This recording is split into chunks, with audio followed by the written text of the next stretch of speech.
نبی مکرم شفیع معظم صلی اللہ تعالی علیہ وسلم کے بارے میں جو عقیدہ ختم نبوت ہے،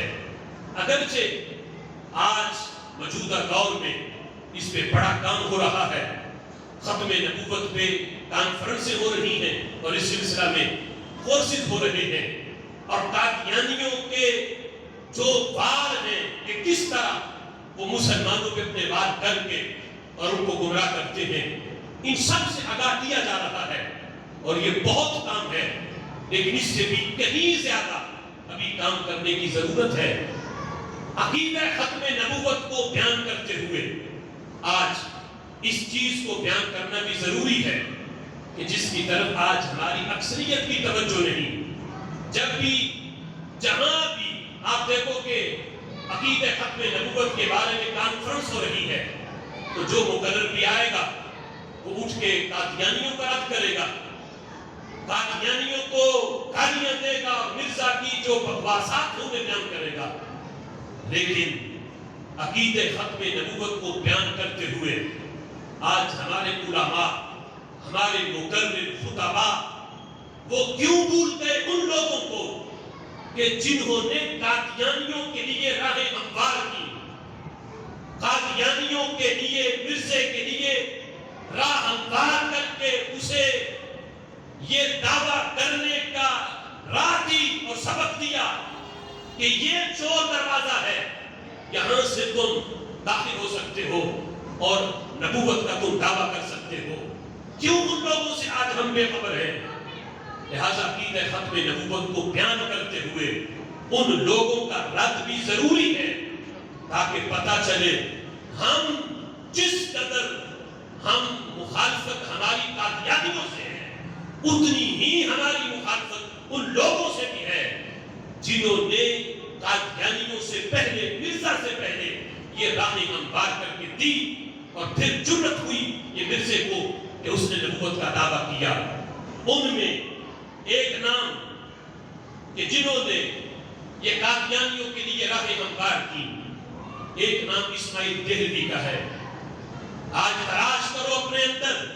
اپنے اطراف میں کون لوگ ہیں جو ان لوگوں کو اپنا قائد مانتے ہیں۔ یہ اسماعیل دہلوی جس نے یہ دعویٰ کیا، یہ لکھا اپنی کتاب کے اندر کہ خالق کائنات جل جلالہ کی شان بیان کرتے ہوئے ان اللہ علی کل شیء قدیر کی تفسیر میں اس نے کہا کہ اللہ چاہے تو ایک آن میں کروڑوں محمد بنا سکتا ہے، معاذ اللہ، یعنی اللہ چاہے تو ایک آن میں ایک کیا، ہزار کیا، کروڑوں محمد پیدا کر سکتا ہے، کروڑوں محمد بنا سکتا ہے۔ اب اس میں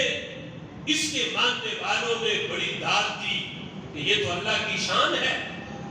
ان اللہ علی کل شیء قدیر، اللہ ایک کو کیا ہے، کروڑوں محمد بنا سکتا ہے۔ لیکن اس وقت قائد حریت علامہ فضل حق خیر آبادی رحمت اللہ علیہ میدان میں آئے، آپ نے اسماعیل دہلوی کے رد میں کتاب لکھی، امتناع نظیر اس کتاب کا نام ہے، اور اس میں آپ نے دلائل سے ثابت کیا اور کہا کہ اسماعیل دہلوی تم کہتے ہو کہ ہمارے رب کی یہ شان ہے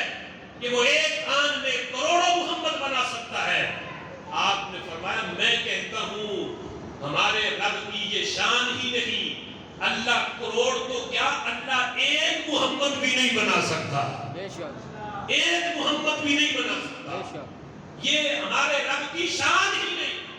یہ اللہ کی شان کے خلاف ہے کہ کوئی کہے کہ اللہ کروڑوں محمد بنا دے یا کوئی اور محمد بنا دے۔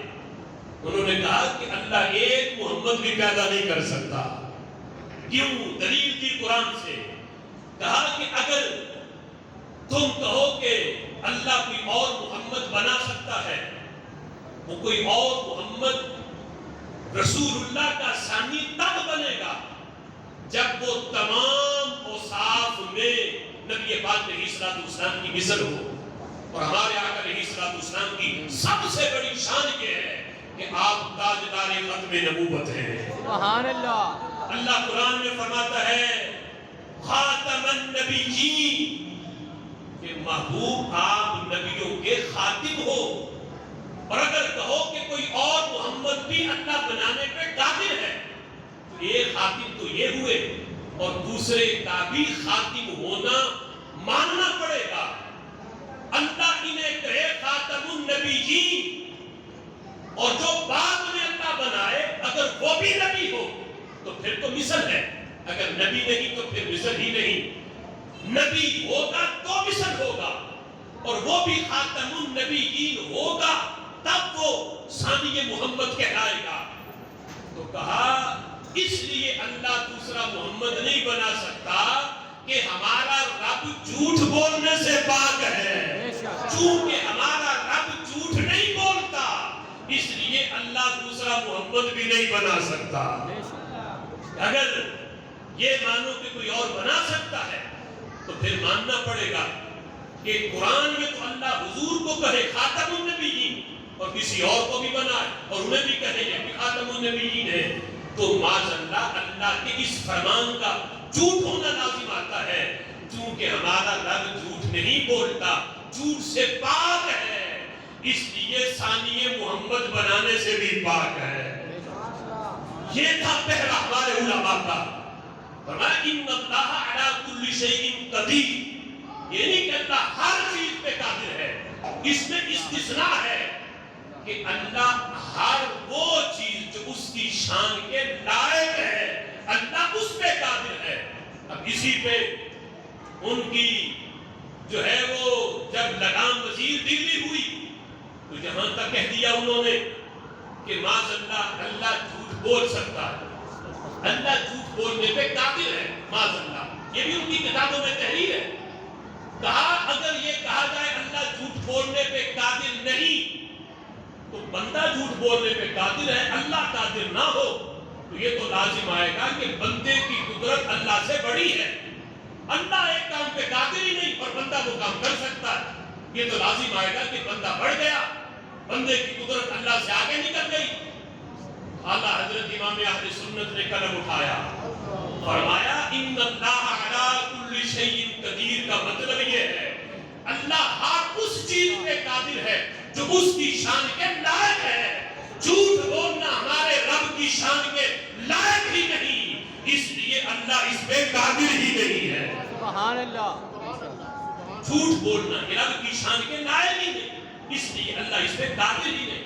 یعنی یہ تھا، اور یہ کتنا بڑا ان لوگوں کا دھوکہ تھا جو ختم نبوت پہ کر رہے تھے۔ اور پھر جس وقت قاسم نانوتوی نے اس آیت کی تفسیر کرتے ہوئے یہ لکھا کہ نبی پاک علیہ السلام کا زمانے کے لحاظ سے آخری نبی ہونا اس میں کوئی فضیلت نہیں، کہ کوئی زمانے کے لحاظ سے بعد میں آئے اور اس میں کوئی فضیلت ہو، بعد میں آنے کی تو کوئی فضیلت نہیں۔ تو اس لحاظ سے خاتم النبیین کا یہ معنی نہیں کہ حضور زمانے کے لحاظ سے سب سے آخری ہے، اس نے معنی یہ کیا کہ نبی پاک علیہ السلام خاتم کا معنی یہ ہے کہ حضور اصلی نبی ہے، اصلی نبی ہے۔ ان کے بعد اگر کوئی یہ کہے کہ میں انہیں بھی نبی مانتا ہوں، میں اصلی نبی نہیں، میں ذلی نبی ہوں، میں نبی کے سنت پہ چلتے ہوئے انہی کے پیغام کو آگے پہنچانے کے لیے اللہ نے مجھے بھی نبوت دے دی ہے اور میں اس نبی کا سایہ ہوں، ذلی نبی ہوں، تو اس میں کوئی گواہت نہیں۔ یہ تھا وہ چور دروازہ جو قادیانیوں کو دیا گیا، اور قادیانیوں نے کہا کہ ہم مرزے کو اصلی نبی نہیں مانتے۔ خاتم النبیین کا معنی ہے کہ ہمارے آقا صلی اللہ علیہ وسلم وہ اصلی نبی ہے، وہ نبیوں کی اصل ہے۔ ہمارا جو مرزا ہے جسے ہم نبی مان رہے ہیں، ہمارا اس کے بارے میں عقیدہ یہ ہے کہ ہم اسے اسی نبی کا سایہ سمجھتے ہیں، ذلی نبی مانتے ہیں، کہ وہ اصلی نبی نہیں، ان کا تابع ہو کر وہ بھی نبی ہے۔ یہ تھا چور دروازہ جو دیا گیا۔ ہمارے قائد نے کہا کہ جس کتاب کو تم حوالہ بنا رہے ہو ہم اس کے لکھنے والے کو کافر مانتے ہیں، جس طرح مرزا کافر ہے یہ کتاب لکھنے والا بھی کافر ہے۔ یہ تھی وہ حقیقت اور یہ تھا وہ پہلا جو شروع سے لے کر آج تک اہل حق نے دیا، اور رب ذوالجلال کا فضل ہے اس اہل حق کا آج تعارف اہل سنت و جماعت سے کیا جاتا ہے۔ سبحان اللہ۔ ختم نبوت